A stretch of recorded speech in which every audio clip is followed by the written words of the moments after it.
Praise the Lord. இன்றைக்கு இந்த 7 சபையில முதலாவது எபேசு திருச்சபை குறித்து தான் நம்ம பார்க்க போகிறோம். இந்த 7 சபைகளை குறித்து நம்ம பார்க்கும்போது ஒவ்வொரு சபையிலே 4 சப் டைட்டில வச்சு இன்றைக்கு நம்ம பார்க்க போகிறோம். முதலாவது இந்த எபேசு திருச்சபைக்கு கர்த்தருடைய அறிமுகத்தை நம்ம பார்க்க. இயேசு கிறிஸ்து தன்னை அறிமுகம் பண்ணும்போது எப்படி பண்ணுகிறார் அப்படின்னா 7 நட்சத்திரங்களை தன்னுடைய வலது கரத்திலே ஏந்தி கொண்டு 7 பொன் குத்து விளக்குகளின் மத்தியிலே உலாவுகிறவர் சொல்லுகிறதாவது, அதாவது தன்னை 7 நட்சத்திரங்களை ஏந்தி கொண்டு இருக்கிறவராகவும் 7 பொன் குத்து விளக்குகளின் மத்தியிலே உலாவுகிறவருமாக எபேசு திருச்சபைக்கு தன்னை அறிமுகப்படுத்துகிறாரு. அதை தொடர்ந்து சப்டைட்டில நம்ம என்ன எடுத்துக்கிறோம் அப்படின்னா, இந்த சபையை குறித்து கர்த்தருடைய அங்கு பார்க்க முடியும். அதாவது கர்த்தருடைய அன்பான பாராட்டை நம்ம அந்த இடத்துல நம்ம வைத்து பார்க்க போகிறோம். அவர் ஒவ்வொரு காரியமா இந்த சபை குறித்து எடுத்து சொல்வாரு. உன் கிரியைகளையும் உன் பிரயாசத்தையும் உன் பொறுமையையும் நீ பொல்லாதவர்களை சகிக்க கூடாமல் இருக்கிறதையும் அப்போஸ்தலர்களை உண்மையான அப்போஸ்தலர்களா இல்லையா அப்படிங்கிறத சோதித்து அதை அறிந்து கொள்ளுகிறதையும் நீ சகித்து கொண்டிருக்கிறதையும் பொறுமையா இருக்கிறதையும், அது மாத்திரமல்ல அவருடைய நாமத்தின் நிமித்தம் இடப்படையாமல் கர்த்தருக்குள்ள இருக்கிறதையும் நான் அறிந்திருக்கிறேன் அப்படின்னு சொல்லி ஒரு பாராட்ட அங்க சொல்லுவாரு.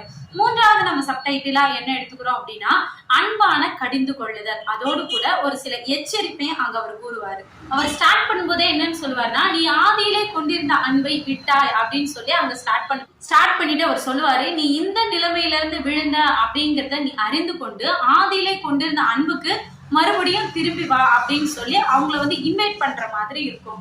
அது மாத்திரமல்ல, அதுல ஒரு எச்சரிப்பை நான் சொல்லியிருந்தேன் இல்லையா, இதுல அவர் அந்த சபை குறித்து எப்படி எச்சரிக்கிறார்னா, நீ திரும்பி வராத பட்சத்துல உன் விளக்கு தண்டை அதன் இடத்துல இருந்து நீக்கி போடுவேன் அப்படின்னு சொல்லி அந்த திருச்சபையை அவர் எச்சரிக்கை. மாத்திரம் இல்ல, கடைசியா நம்ம என்ன பார்க்க போறோம் அப்படின்னா, கடைசியா அவர் முடிக்கும் போது இங்க ஒரு அருமையான வாக்கு தத்தத்தை கொடுத்திருப்பாரு. ஜெயம் கொள்ளுகிறவன் எவனோ அவனுக்கு பரதேசியில் இருக்கிறதான ஜீவ விருட்சத்தின் கனியை புசிக்க. இந்த சபைக்கான வாக்கு தத்தத்தை அவர் சொல்லியிருப்பாரு. ஆதியாகமத்துல நம்ம வாசிக்கும் போது ஏதேன் தோட்டத்தில் காவல் வைக்கப்பட்டதான அந்த ஜீவ விருட்சத்தின் கனியை நான் புசிக்க கொடுப்பேன் அப்படின்னு சொல்லி எபேசு திருச்சபைக்கு அவர் வாக்குத்தத்தம் கொடுக்கிறார். அப்படியாக இந்த திருச்சபையை நம்ம எடுத்துக்கிட்டோம் அப்படின்னா, நான் ஏற்கனவே சொன்னது போல 4 பிரிக்கலாம். முதலாவது தேவன் தன்னை யாரு அப்படிங்கறது குறித்து அவங்களுக்கு ஒரு இன்ட்ரோடக்ஷனா தன்னை அறிமுகப்படுத்துகிறாரு. இரண்டாவது அந்த சபையில இருக்கிறவங்க எப்படிப்பட்டவங்களா இருக்கிறாங்க அப்படின்னு சொல்லி அவர்களை புகழ்ந்து ஒரு சில வார்த்தைகளை சொல்வாரு. மூன்றாவதாக அந்த சபையில இருக்கிறவங்க செய்கிறதான தவறை உணர்த்தி அதை கடிந்து கொண்டு ஒரு காரியத்தை சொல்லுவாரு.